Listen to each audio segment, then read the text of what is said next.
My husband John and I were beyond thrilled to finally settle into our new home.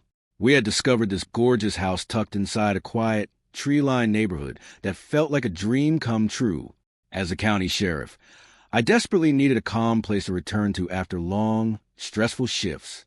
John, who works from home as a writer, was already imagining his new office with a perfect view of the garden. That first weekend was filled with unpacking boxes and arranging furniture, and for a brief moment, it truly felt like we had found our own private sanctuary. Unfortunately, that peaceful feeling didn't last. Early Monday morning, a harsh, impatient knock rattled our front door.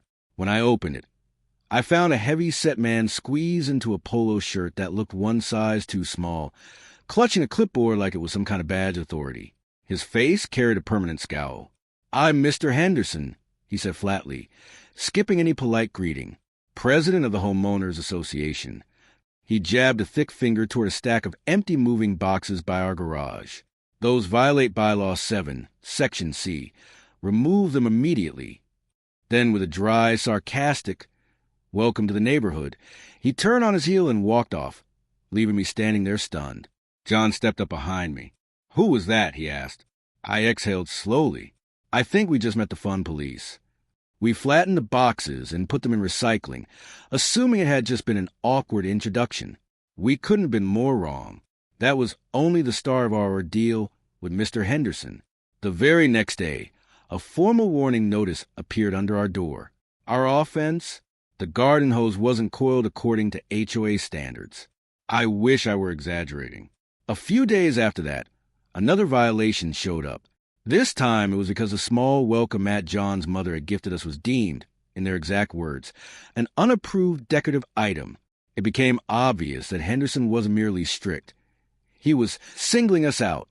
When we spoke quietly with a few neighbors, they admitted the HOA was overly rigid, but what we were dealing with was extreme.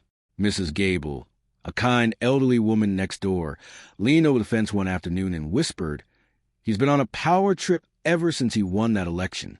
He enjoys making examples of people."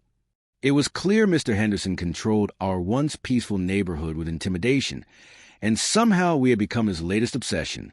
The citations kept piling up. Our wind chimes were labeled noise pollution. The tiny American flag I placed in a flower pot was called an unauthorized patriotic display. Each complaint grew more ridiculous. I decided to call him, hoping for a rational conversation. The second I introduced myself, he interrupted. "Sheriff, whatever your job is, it doesn't grant you special privileges here. In this neighborhood, my rules are the law. Obey them, or there will be consequences." His arrogance was staggering. He didn't even know my actual title, and I didn't correct him. I assumed he believed I was just a deputy. John's frustration grew daily. "This is crazy, Sarah. We can't live under surveillance. He's watching everything we do." He wasn't wrong. It felt like we were constantly being monitored. The stress began creeping into our home life, the one thing I was determined to protect. The breaking point arrived on a Saturday afternoon after I just finished a brutal 48-hour shift. Exhausted, I wanted nothing more than a quiet day. John and I decided on a simple barbecue in our backyard. Just burgers, just the two of us. While we were grilling, we heard shouting from the front of the house. When we walked around, we saw Mr. Henderson on the sidewalk, phone pressed to his ear, speaking theatrically. "Yes, send officers immediately. There's a huge disturbance. Loud music, out-of-control party. Possibly drugs involved. It's the new house at number 24. They're disrupting the entire neighborhood." I stared at him in disbelief. Our quiet dinner had transformed into a wild party. He saw me watching and smirked confidently. He thought he'd cornered us. He assumed he could weaponize the police, my department, to embarrass me. What he didn't realize was who would be responding. Within minutes, 2 patrol cars pulled up with lights flashing. Deputy Miller and Deputy Sanchez stepped out, faces set in professional seriousness. Henderson rushed toward them, pointing aggressively at me. "That's her. She's the problem. Arrest her. She's been trouble since day one." The deputies looked beyond him and spotted me. Their stern expressions instantly shifted to surprise. "Sheriff," Miller said with a grin, "what's going on?" "We were told there's a wild party." The color drained from Henderson's face. His eyes darted between us. "Sheriff," he croaked. "You mean the county sheriff?" I nodded calmly. "That's correct, Mr. Henderson. This is my home."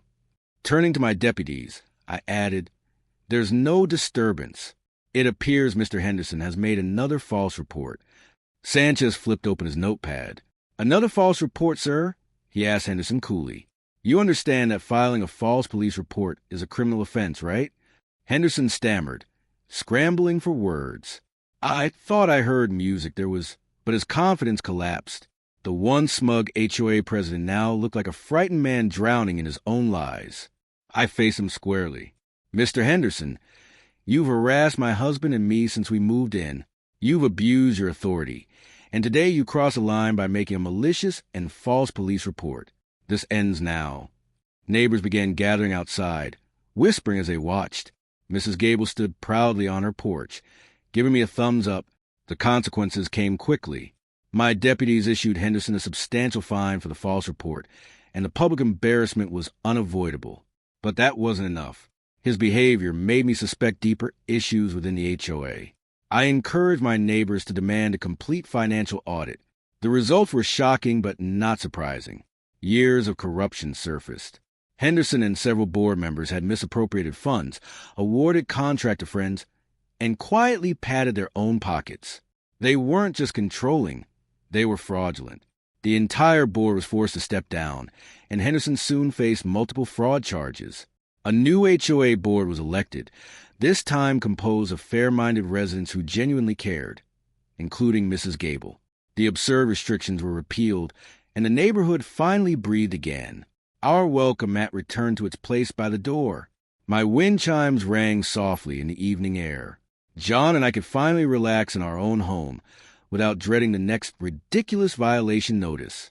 Sometimes peace has to be defended, and this time a little well-deserved karma, backed by a badge, was exactly what our community needed. Thanks for watching.